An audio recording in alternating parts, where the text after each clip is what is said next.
Hi, today's video is about equivalent fractions. The word equivalent means equal value, equivalent, equal value.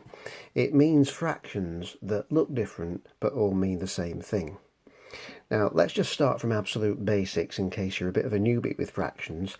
Fractions consist of two numbers like this, 4/10. The top number is called a numerator, the bottom number is called a denominator. Denominator contains the word nom, which in French means name. Nombre in Spanish means name. It's the name of the fraction. In this case, the name of the fraction is a tenth. The numerator tells you how many numbers of tenths there are. In this case, there are 4 of them. Okay, so every fraction has a numerator on top, a denominator on the bottom. Now, the way the fraction is really worked out is by considering how many parts something's been broken into. If you look here, I've got 3 lines, 3 little strips. They're exactly the same length, but they've been divided up into different amounts. The top strip is divided into 8 parts. So what that would mean there is that each one of these parts would be 1/8. It's out of 8. We're counting out of 8 each time. Okay, so the 8 would be the denominator because there are 8 parts to begin with, and then however many we filled in. So let's fill in 4 of them. We fill in 4 of those parts. We've done 4 out of 8. 4/8. If you did a spelling test and got 4 questions right out of 8, that's what it would say, isn't it? 4 out of 8. And that's how many boxes we've filled in on that strip. Now, the same length strip below it has only been divided into 4 parts, and so that means that they're out of 4. And if I fill in 2 of them, I filled in 2 out of 4, 2 quarters.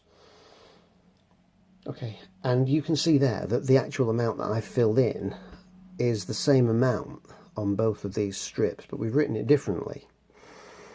Down on the bottom, it's only been split into 2 parts, so this time it's out of 2.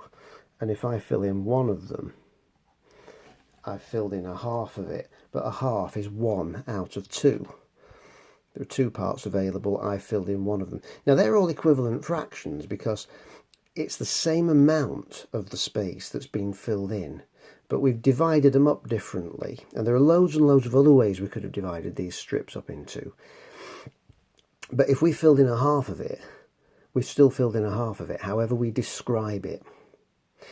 Now, finding equivalent fractions really means simplifying fractions. It means bringing the numbers of the numerator and the denominator down to the smallest possible numbers that you can manage. The thing to remember about this is that they come in pairs. So this fraction here, 4/10, that comes as a block. If you're going to do something to one of these numbers, you must be able to do exactly the same thing to the other number. When I say do something to it, I'm not talking about adding and taking here. Never consider adding and taking. It's always multiply or divide. So if you can multiply 4, obviously you can multiply 4 by 2. If you were to do that, if you were to double it, the top number, you would also double the bottom number. If you were to times it by 10, you would also times the bottom number by 10. You would always do the same thing. If we're trying to get the numbers down to the smallest possible, obviously we're not going to multiply it, we're going to divide it. So we're going to look at what we can divide things by.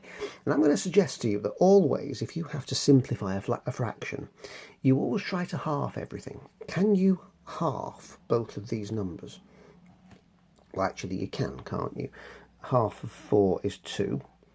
Half of 10 is 5. So you can half them. That's the easiest way to go about simplifying a fraction if it's possible. Then look at what you've got and decide whether you can do it again. Can you half them again? Well, you can half 2, that would be 1. But you can't half 5 and not get a whole number as your answer anyway. The answer would be 2.5. You can't have that in a fraction. So you can't divide both of these numbers by 2. And you can't actually divide both of these numbers by anything at all. that's it. You can't do any more to it, so that's finished. 4/10 is the equivalent to 2/5.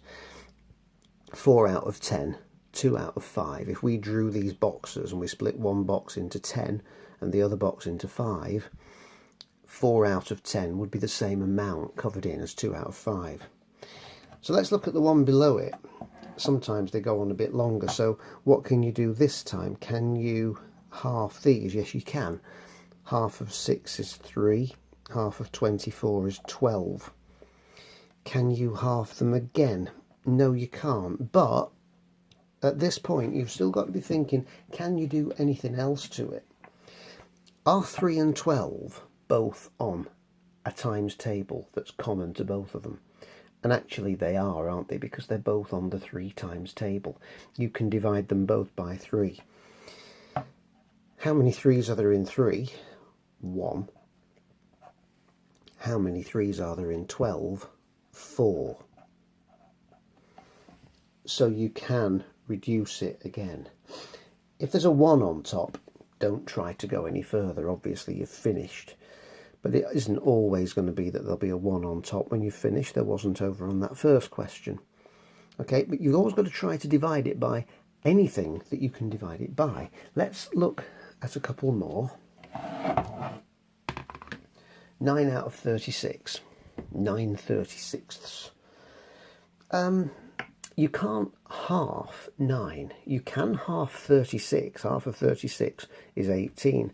Half of 9 is 4.5, and that doesn't fit in a fraction. So because we can't half both of them, it means we can't half anything on there. Are they on a times table that you can consider dividing into? Well, actually, they're both on the 3 times table, aren't they? How many 3's in 9? There are 3 3's in 9. How many 3's in 36? There are 12. Again, you could half 12, but you can't half 3. But they are both on the 3 times table again. How many 3's in 3? 1. How many 3's in 12? 4. There's a 1 on top. That's the end of it. If you were really wide awake following this, you might have noticed that actually both of these numbers are also on the 9 times table. And if you start to look for the biggest number you can divide into them, you'd be saying, all right, how many 9's in 9? 1. There it is over at the other end. How many 9's in 36? 4. You could skip that middle stage. But you don't have to skip that middle stage. You won't get extra marks in an exam for skipping stages. And if you're not confident to skip the stages, do it step by step, as long as you keep going until you can't go any further. All right, you will not lose marks for having a great long string of fractions, providing you finally get to the right one. Okay. This bottom one, 6 out of 17, hopefully, looking at that, you might be thinking 17 is a prime number. 17 is a prime number. That means it's not on any other times tables. So there is no point even trying to simplify that. 6 out of 17 is as simple as it gets. You can't divide 17 by anything. Yes, you can divide 6 by things. You can divide 6 by 2. You can divide 6 by 3. You can divide 6 by 6. But you can't divide 17 by any of those things. So that's it. That's finished. Now you might get a question, potentially. The hardest you might find on an equivalent fractions question on the foundation paper might look like this. And it might say, fill in all the missing gaps. And it's given us one fraction. And let's just think about what happens. They're all equivalent fractions. The numbers are getting bigger as they go that way. And they're getting smaller as they go the other way. Excuse me. Let's see what's happened. To get from 9 to 18, you've had to times that by 2. You've doubled it. So up at the top here, times 3 by 2. And that's going to be 6. Now you've got yourself another clue. To get from 6 to 12 on your numerators, that's doubled again. To get from 18 to whatever's there, we must double it. 18 becomes 36. So that completes that section of it. And then to go in the other direction, well, we've got to make the numbers smaller as we go across here. So we've got to shrink them. We've got to see what times tables they're both on. They're both on the 3 times table, aren't they? 1 3 in 3, 3 3s in 9. So it's a third. So that's what equivalent fractions are. It's different ways of writing things that mean the same thing. You don't always have to draw a diagram to go along with it, but you can if you want to. But it's simply about making sure that you do the same thing to both numbers in the fraction. You can't multiply one by 3 and the other one by 4. You've got to do the same thing every time. Providing you do that, you're going to get it right. That's it. Thank you for watching Maths is Not a Mystery. We'll see you again soon. Bye.